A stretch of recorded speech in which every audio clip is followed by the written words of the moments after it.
frottement du coquillage contre la peau de l'os. Oui. Non, ouais, Non, devant, je suis sûre, parce que déjà vous avez des oreilles toutes neuves. Et puis vous êtes à côté. Et maintenant, je vais vous emmener en voyage. Je ne sais pas si c'est moi qui vais vous emmener en voyage ou vous qui allez vous emmener en voyage. Taxe carbone 0. On va aller là-haut.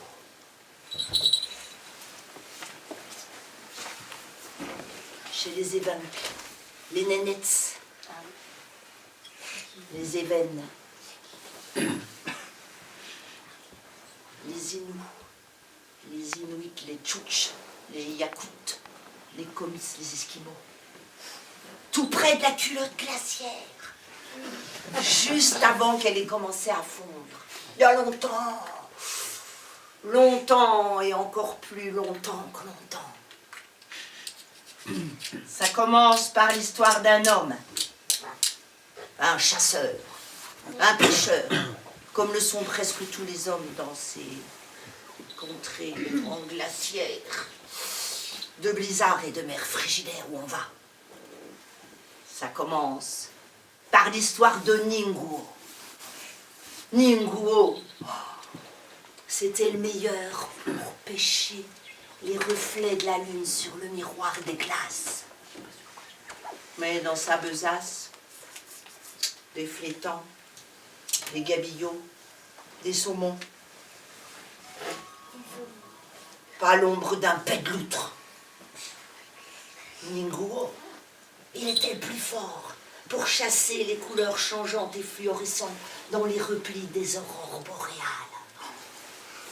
Mais dans sa gibecière, des lapins des neiges, des renards bleus, des loups, des ours. Pas l'ombre d'un pet de loutre. Ningguo, il avait pas d'amis, enfin presque, pas de chien, pas de femme, pas d'enfants.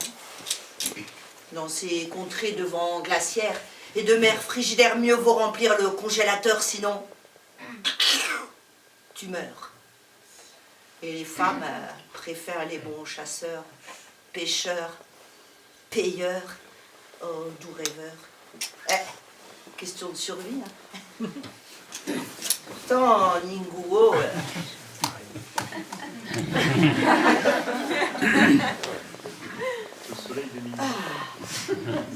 ça arrive. C'était une aurore boréale blafarde. Pourtant, Ningguo, il était plutôt beau gosse. Musclé, mais alors musclé, moelleux. Il avait des cheveux noirs de jet, raides mais souples et soyeux comme les franges d'un châle d'une danseuse de flamenco. Il avait des yeux en amande, couleur d'un petit matin clair, juste après que les fées, les farfadets, les lutins soient bu le rosé de l'aurore pour trinquer à la bonne santé du jour. Ningguo, il avait des pommettes bombées, couleur pain d'épices. Et son sourire, bon, il souriait pas tellement souvent, Ningguo, il était plutôt maussade. Mais quand il souriait, waouh, ça vous semait un champ de coquelicots en fleurs à l'intérieur. Ouais, ben ce matin-là, Ningguo, il risquait pas de vous semer un champ de fleurs à l'intérieur. Il avait la vague glacée à l'âme, et dans sa tête, ça sonnait creux et faux comme une vieille boîte de harengs pilchard désaccordée. Bon, ben les oreilles sensibles, attention à vous parce que ça va dissonner grave. Je vais vous faire entendre ce que ça sonnait dans la tête à Ningguo. Ningguo, il avait vraiment pas envie de s'engouffrer dans un hiver polaire.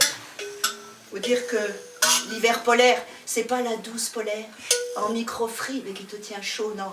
Non, c'est la nuit, noire, froide et glacée. Et tellement l'air, il est glacé des fois, que quand tu respires, il faut le garder dans la bouche avant de le balancer dans les poumons sous peine de les transformer en esquimaux qui me poussent à la fraise. Et le matin, quand tu te réveilles, faut pas espérer une petite lueur, un petit réchauffement. Non, c'est encore la nuit noire et glacée. Et le lendemain, c'est encore la nuit noire et glacée. Et ça dure longtemps et encore plus longtemps, que tu sais même plus quand c'est le jour, que tu sais même plus quand c'est la nuit. Et le temps qui passe, eh ben, tu serais presque obligé de mettre des croix comme les prisonniers pour voir comment ça dure. Il n'avait pas envie, Nguo, de se retraverser un hiver tout seul, à mâchouiller du lichen au bigorneau, à sussauter des têtes d'oiseaux pourris et à s'endormir dans son igloo, une pierre sur le ventre pour tromper sa faim et sa solitude. Nguo, il avait plutôt scratché au corps une vieille envie d'aller se balancer du haut de la falaise blanche dans la mer noire et frigidaire. Ça va? Ça commence pas terrible, hein? Peut-être ça va s'arranger. On va voir. Ça dépend. Alors, Nguo, vous voulez savoir ce qu'il a fait? Eh bien, Nguo, il a pris son hameçon, son plus bel hameçon, celui que son ancêtre lui avait sculpté dans une côte de baleine.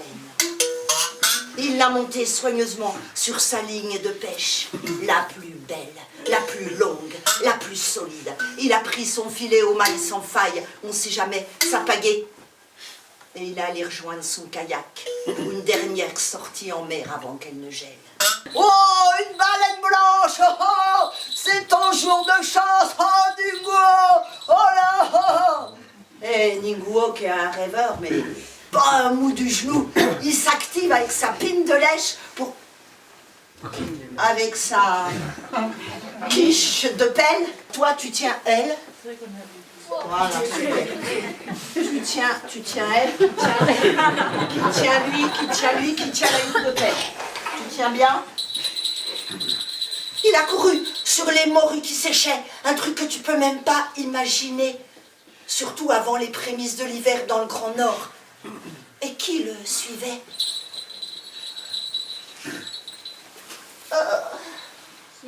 Ça m'a ouvert l'appétit. Cette petite course-poursuite derrière l'homme.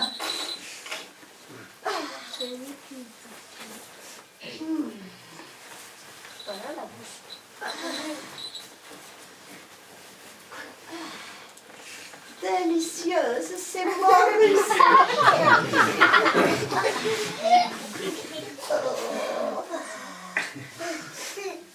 Il était temps.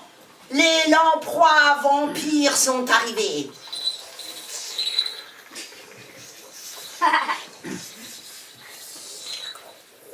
Pour lui aspirer le sang, les squales arctiques ont dévoré ses chairs.